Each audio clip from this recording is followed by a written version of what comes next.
እቶም መላእኽቲ ድማ ንሎጥ ናብ ወፃኢ ምስ ኣውፅእዎ ሓደ ኻባታቶም ነፍስኻ አድሕን ንድሕሪት ገጽካ ግልጽ ኣይትበል ኣብ ዘሎ እዚ ጎልጎል ድማ ደው ኣይትበል። ታዩት ነፋሲት የምትባለው ከተማ ላይ ደርሰናል። የደብረ ቢዘን የገዳሙ ግርጌ ላይ ማለት ነው አሁን ያለነው። ስለዚህ አሁን ከዚህ ቀጥሎ እንግዲህ በእግር ነው፣ መኪናም አይወጣም፣ በእግር ነው የጉዞ የምንጀምረው ማለት ነው። እንግዲህ ታላቅ ገዳም በጻድቁ አባታችን በአቡነ ፊልጶስ እንደተመሰረተ ነው ከታሪኩ የተረዳሁት። ጻድቁ አቡነ ፊልጶስ በእኛም በኢትዮጵያ ኦርቶዶክስ ተዋሕዶ ቤተክርስቲያንም የሚወደዱ ታላቅ አባት ናቸው እና እኚህ አባት ነሐሴ 5 እንደ ሐዋርያው ቅዱስ ጴጥሮስ በጥላቸው ድውያንን ይፈውሱ የነበሩ አባት ናቸው እና ነሐሴ 5 ዕረፍታቸው በታላቅ አክብሮት ይከበራል በደብረ ቢዘን ገዳም፣ እንዲሁም በኤርትራውያን ዘንድ በእኛም በቤተክርስቲያናችን የሚታሰቡ ትልቅ አባት ናቸው እና እሳቸው ናቸው ይሄንን ገዳም ከመሰረቱ ጀምሮ ብዙ አባቶች አልፈውበታል። ግን በብዙ ስማቸው የሚነሳው እኚህ ጻድቅ አባት ናቸው። እንግዲህ ይሄንን ተራራ በእግር ጉዞ ጀምሬያለሁ። እንደምታዩት ዙሪያውን ገደል ነው፣ ረጅም መንገድ ነው። እንግዲህ ወንድሜ ፍሳዬ ሲነግረኝ እንደነበረው ከ6 ሰዓት በላይ የእግር መንገድ ይፈጅብሃል ነው ያለኝ። እንግዲህ እናያለን ስንት ሰዓት እንደሚፈጅብኝ። እንግዲህ እሱ የመጣሁበትን አካባቢ ስለነገርኩት ምናልባት እንግዲህ አቅሜን ገምቶ ሊሆን ይችላል። እንግዲህ በሱ ግምት 6 ሰዓት ቢያንስ ስትሄድ ይፈጅብሃል ብሎ ነው እንግዲህ እሱ ታች ሆኜ እጠብቅሃለሁ ብሎ ነፋሲት ከተማ ነው የቀረው። እኔ ብቻዬን እንግዲህ እየተጓዝኩ ነው ማለት ነው። እንደምታዩት ምንም አይነት የሰው ዘር አታዩ እዚህ አካባቢ ነው። መንገዱ እንኳን በትክክል እንደው አይታወቅም። ወደፊት ስንሄድ ታዩታላችሁ። ምልክት እየተደረገበት መንገድ መሆኑን እንዲታወቅ ምልክት ተደርጎበት ነው የምናየው። ምክንያቱም ብዙ ሰው ስለማይሄድበት መንገዱ ራሱ መንገድ አይመስልም እና ያው የምለብሰውን ልብሴን የክህነት ልብሴን ያው በእጄ ይዤ ነው የምጓዘው፣ ምክንያቱም መንገዱ አስቸጋሪ ስለሆነ። እንደምታዩት ጉዞ ላይ ነው ያለሁት። እንግዲህ መንገዱን አንደኛ ብቻችሁን ሆናችሁ ነው የምትሄዱት፣ ሁለተኛ መንገዱ አይታወቅም፣ በጣም አስፈሪ ነው። አንዴ ሳት ብላችሁ ወደሆነ ቦታ ከሄዳችሁ እንግዲህ ይሄን ሁሉ ተራራ ስትዞሩ ነው የምትውሉት የምታድሩት ማለት ነው። በጣም ጥንቃቄ ይፈልጋል ሲጓዙ ማለት ነው። ምክንያቱም መንገድ ላይ አግኝታችሁ የምትጠይቁት ሰው የለም፣ ወይም ደግሞ ሰው የሄደበት መንገዱ በደንብ አያስታውቅም። በየጊዜው መንገዱ ይጠፋል። እንግዲህ ያው ክረምትም ሲመጣ በጋ ሲፈራረቅ መንገዱ ይፈራርሳል ማለት ነው እና ነገር ግን አባቶቻችን ያው ጥበበኞች ስለሆኑ ምልክት አድርገውበታል። አሁን እየሄድን እናየዋለን እና እንግዲህ ጻድቁ አባታችን አቡነ ፊልጶስ ይህንን ገዳም ሲመሰርቱ እንግዲህ ከታሪካቸው እንደተረዳሁት አቡነ ፊልጶስ ዘደብረ ቢዘን ነው የሚባሉት። እንደ ነብዩ ኤርምያስ በእናታቸው ማህፀን ሳሉ የተመረጡ እና ገና እንደተወለዱ 81ዱን የወልድ እና የሐዲስ መጽሐፍትን አጠናቀው ያወቁ አባት እንደሆኑ ነው ከገድላቸው ላይ የምናነበው። በ12 ዓመታቸው ለምንኩስና ገዳም ለመግባት ወስነው ወላጅ እናታቸውን አሰናብችኝ በማለት እንደጠየቁ ቅድስት እናታቸውን መርቀው እንደሸኟቸውና ትግራይ ውስጥ ወደሚገኘው ጸራቢ ወደሚባለው ገዳም እንደገቡ ታሪካቸው ይነግረናል። የገዳሙ አስተዳዳሪ አቡነ በኪሞስም የምንኩስና ቀንበሩ እና ሸክሙ እጅግ ከባድ መሆኑን በመንገድ ወደ እናታቸው እንዲመለሱ ቢመክሯቸውም አቡነ ፊልጶስ ግን ለምንኩስና የታጩ ሙሽራ መሆናቸውን ነገሯቸው። ከብዙ ፈተና በኋላ እንዳመነኮሷቸው ታሪካቸው ይነግረናል። በገዳሙም እንጨት እየለቀሙ እየፈለጡ ውሃ እየቀዱ የክርስቶስ ሕማሙን ሞቱን እያሰቡ በጾም በጸሎት ሲጋደሉ ከኖሩ በኋላ ጌታችን ተገልጾላቸው ወደ ሽሬ እንደሄዱ እንዲሁም እንደተነገራቸውና ወደ ሽሬ እንደሄዱ እንደነገራቸውና አደያቦ ወደሚባለው ስፍራ እንግዲህ አነባቡ ይቅርታ አደያቦ እንግዲህ ወይ ጠብቃል ወይ ይላላል ወደሚባለው ስፍራ ሄዱ ይለናል ታሪካቸው። እና ብዙ አስደናቂ ተአምራት እያደረጉ ወንጌልን በሀገሩ ሁሉ ዞረው የሰበኩ ታላቅ አባት ናቸው ጻድቁ አቡነ ፊልጶስ። እንደ ሐዋርያው እንደ ቅዱስ ጴጥሮስ በጥላቸው ድውያንን ይፈውሱ እንደነበር ከዚህም በኋላ ወደ ደብረ ቢዘን እንደሄዱ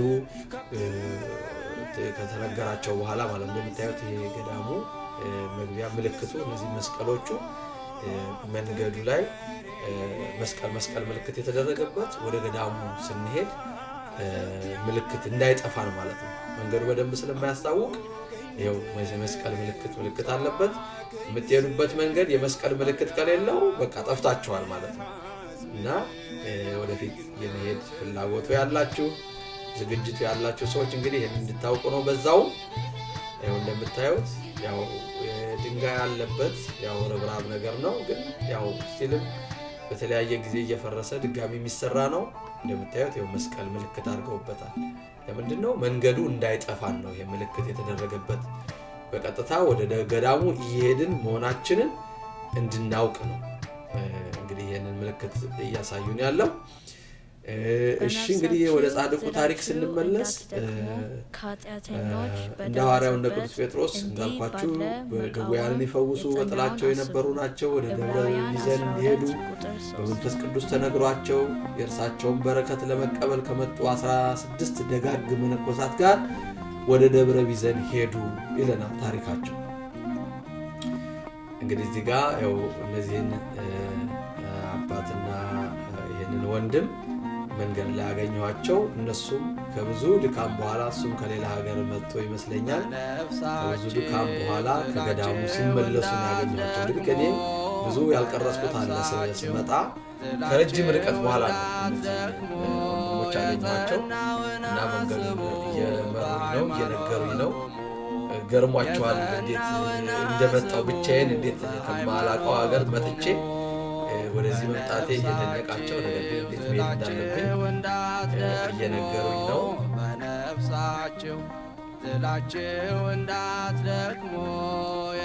እና እንግዲህ የጻድቁን ታሪክ ልመለስ።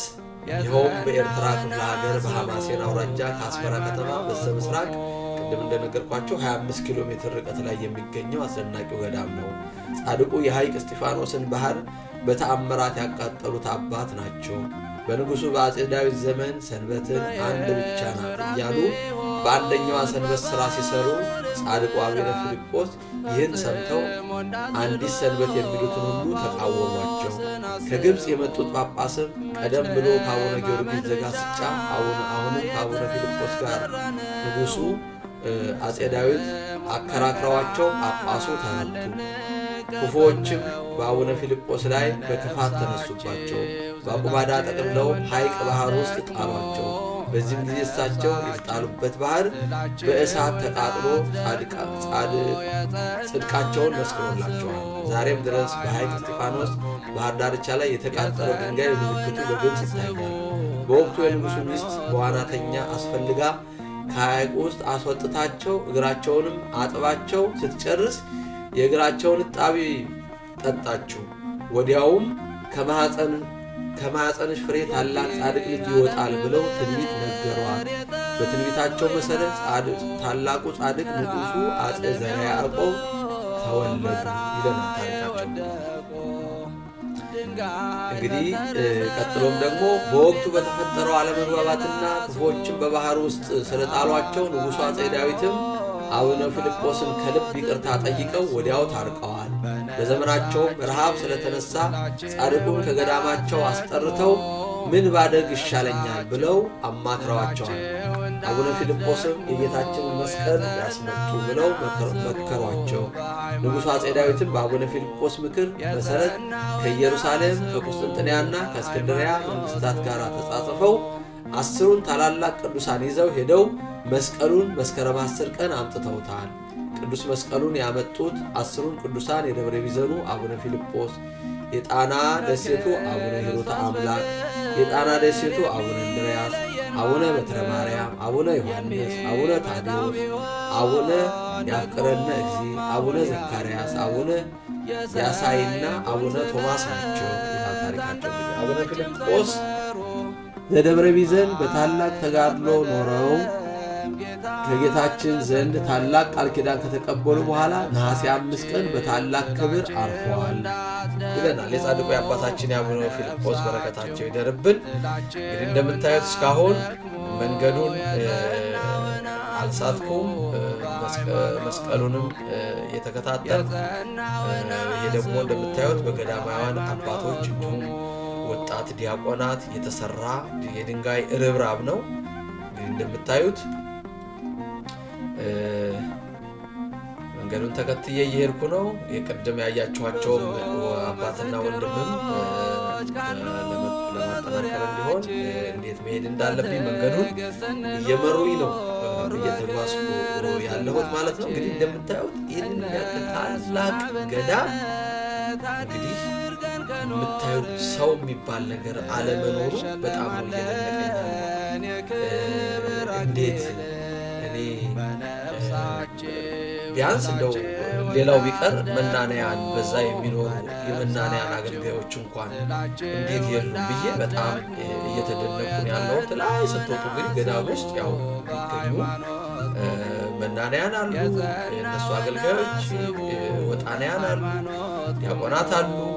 ነገር ግን እንደው ይህን ያህል መንገድ ስጓዝ ሰው የለም በዙሪያው። እኔ ድምፁን አጥፍቼው ነው እንጂ የምትሰሙት የአራዊት ያው ማለት አራዊት ሲባል እንግዲህ በድንጋይ ውስጥ የሚኖሩ እነዚህ ትናንሽ አራዊት ማለት ነው። ሰውን የሚጎዱ እንኳን ባይሆኑ የተለያዩ ድምፆችን ትሰማላችሁ። ነገር ግን የሰው ድምፅ የሚባል አይሰማም። ከታችም በጣም ሩቅ ነው፣ ከላይም በጣም ሩቅ በመሆኑ የተነሳ በጣም በሚደንቅ ሁኔታ የምትሰሙት የአዋፍ ድምፅ አለ እና እንግዲህ ታሪካቸው የጻድቁ የአባታችን የአቡነ ፊልጶስን እንደነገርኳቸው ነው። እንደምታዩቸው እዚህ ገደሉ ላይ የሚታዩት እነዚህ ገደል ውስጥ የሚኖሩ በሀገራችን ሽኮኮ ይባላሉ። እንግዲህ በሌላ በምን ተብለው እንደሚጠሩ ባላቅም በቃ የዚህ ድንጋይ ውስጥ የሚኖሩ እንስሳት ናቸው በብዛት የምታዩቸው። እና እንግዲህ ገዳሙ ዙሪያውን ይሄን ይመስላል። ይሄ ወደ ኋላ የምትመለከቱት እንግዲህ በእግር የመጣሁት ማለት ነው። ታች ከተማው ደግሞ ያቺ ነፋሲት የምትባለው ከተማ ነች። እንዲህ በቪዲዮ ሲታይ ቅርብ ይመስላል፣ ግን ርቀት አለው በጣም።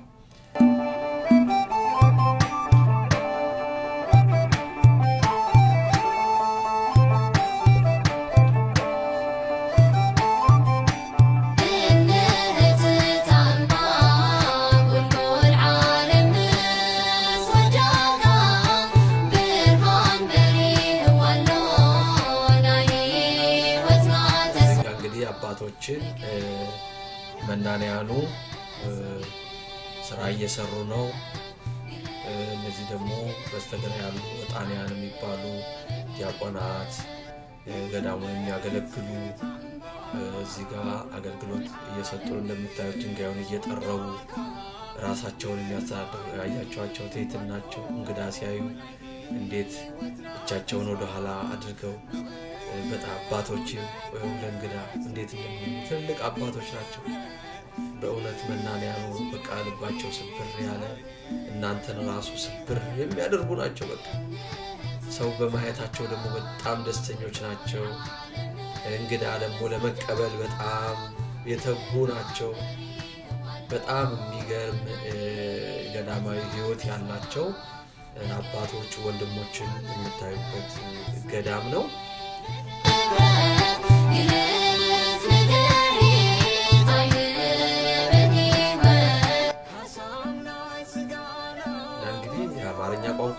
ይሰማሉ፣ ለመናገርም ይሞክራሉ። ምንም ችግር የለባቸው። ለመግባባት ምንም ችግር የለም።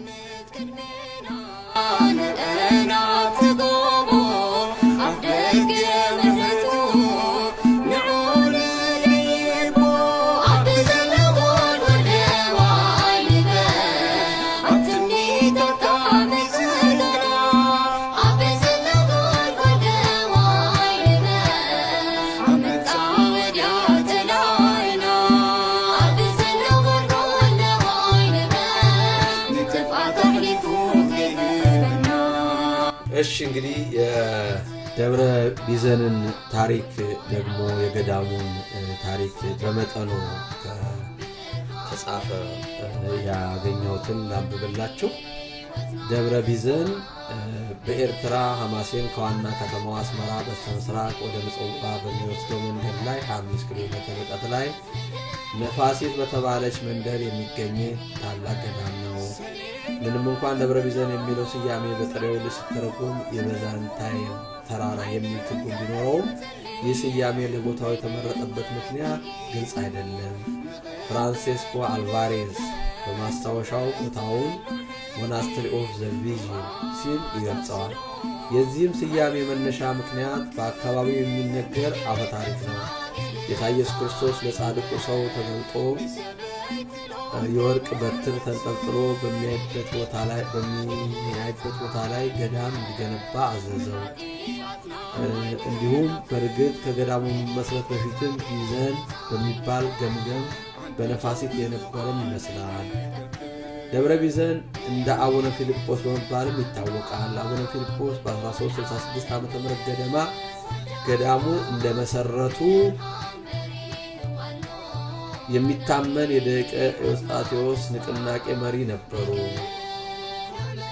በ14ኛው መቶ ክፍለ ዘመን ማገባደጃ 10 ዓመታት ደቀ ኤዎስጣቴዎስ መሪያቸው በሚያዝያ ወር 1393 ዓ.ም በአፄ ዳዊት ሁለተኛ እርዳታ ወደ ደብረ እስጢፋኖስ ገዳም እስኪጋዙ ድረስ ብዙ መከራና እንግልት ደርሶባቸዋል።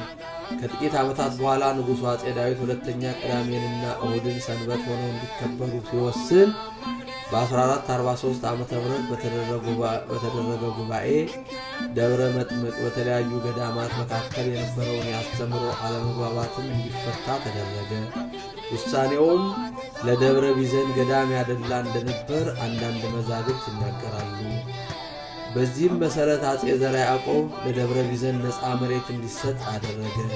የደብረ ቢዘን ገዳም የተመሰረተበት ቦታ ስትራቴጂክ ቦታ ነው። ይህም በሰለሞናዊ የክርስቲያን ሥርወ መንግሥትና በዳህላክ እስላማዊ ሱልጣኔት መካከል ወሳኙን የባህር መስመር ለመቆጣጠር የነበረውን ፍክክር አመላካች ነው። ስለ ደብረ ቢዘን ገዳም ታሪክ ተጽፎ የምናገኘው በገዳሙ መስራች አባት አቡነ ፊልጶስና እሳቸውን በተኩት አባ ዮሐንስ ገድላት ውስጥ ነው። እነኚህ ሁለት መዝገቦች በገዳሙና በዳህላኩ ሱልጣን ስዩመ ባህር መካከል የነበረውን ግጭትና አለመግባባት በግልጽ የሚያሳዩ ናቸው። ሰለሞናዊ ሥርወ መንግሥት ሉዓላዊነቱን ለማጠናከርና የቆላውን ክፍል ለመቆጣጠር ባደረገው ትግል ውስጥ የዚህ ገዳም ማኅበራዊና ፖለቲካዊ ሚና የጎላ ነበር። ይህ የገዳሙ ውለታ በኋላ ምጽዋን ለመቆጣጠር በተከታታይ ሲታገሉ የነበሩት አፄ ዳዊት፣ አፄ ይስሐቅና አፄ ዘርዓ ያዕቆብ የገዳሙን አስተምህሮ እንዲቀበሉ ዋነኛ ምክንያት ሆኗል። ፍራንሴስኮ አልቫሬዝ በ1513 ዓ.ም በጻፈው ማስታወሻ ከጎሪጎ ምጽዋ ያለው የባህር ዳር ምንም እንኳን በባህረ ነጋሽ ቁጥጥር ስር የነበረ ቢሆንም በስም ግን የሰለሞናዊ ሥርወ መንግሥት ግዛት አካል ነበር። የደብረ ቢዘን መነኮሳትም የከፍተኛ ሃይማኖታዊ መሪነቱን በኤርትራ አካባቢ ጨብጠው የነበረ ሲሆን ተቀማጭነቱን በድባርዋ አድርጎ የነበረ የባህረ ነጋሽ አምባሳደርም ጭምር በመሆን ድርብ ፖለቲካዊ ሚናን ይጫወቱ ነበር። ከዚህም ባሻገር የደብረ ቢዘን መነኮሳት በሰራይ እና ሐማሴን አካባቢ በሚገኙት ገዳማት ውስጥ በ17ኛውና በ18ኛው መቶ ክፍለ ዘመን ከፍተኛ የሆነ የመሪነት ሚና እንደነበራቸው የነ ጀምስ ብሩስና ፔድሮ ፓኤዝ ማስታወሻ ያስረዳል የሚል ታሪክ ጎግል ላይ ካገኘሁት ጽሑፍ አንብቤያለሁ ማለት ነው። እንደምታዩት ገዳም መውጣት መውረዱ በራሱ ትንሽ ፈተና ያለበት በመሆኑ ከዚህ ራሱ የሚገኝ በረከት አለ ብዬ አምናለሁ። ምክንያቱም እንግዲህ የምንሄደው በገዳሙ የሚገኘው በረከት የአባቶች ጸሎት ለመሳተፍ ጸሎት ለማድረግ ከእግዚአብሔር ጋር ከቅዱሳኑ ቃል ኪዳን በረከት ለመሳተፍ በመሆኑ ዋጋ እንደሚያስገኝ አምናለሁ። እንደምታዩት ዙሪያውን በጫካ በበጋ በክረምት እንደዚህ ነው። የአየሩ ሁኔታ በጣም ምቹ በመሆኑ ለምለም በቅጠላቅጠል የተከበረ በዚህ ላይ ሙቀት የሚያቃጥል አይደለም እና በጣም ደስ በሚል ሁኔታ መንፈስን የሚያረካ ነው። እስካሁን የሚያሳየው የመስቀል ምልክት አለ። እንግዲህ ገዳሙ መዳረሻ እየደረስኩ ነው። በዚህ አካባቢ ሰዎች እዚህ ጋር ሲደርሱ ጫማቸውን ማውለቅ እንዳለባቸው በጽሁፍ የተጻፈ ነገር አለ። ስለዚህ ከዚህ ቀጥሎ ደግሞ ጫማችንን አውልቀን ነው የምንጓዘው ማለት ነው። እንግዲህ ክፍል 2ን እዚህ ላይ እናጠናቅቅና ክፍል 3 ደግሞ በሚቀጥለው ጊዜ እናቀርብላችኋለሁ። ስላዳመጣችሁ ጸጋ በረከት ረድኤታቸው ከሁላችን ጋር ይሁን። የገዳሙ የአባቶች ጸሎት ሁሉ በረከት ረድኤት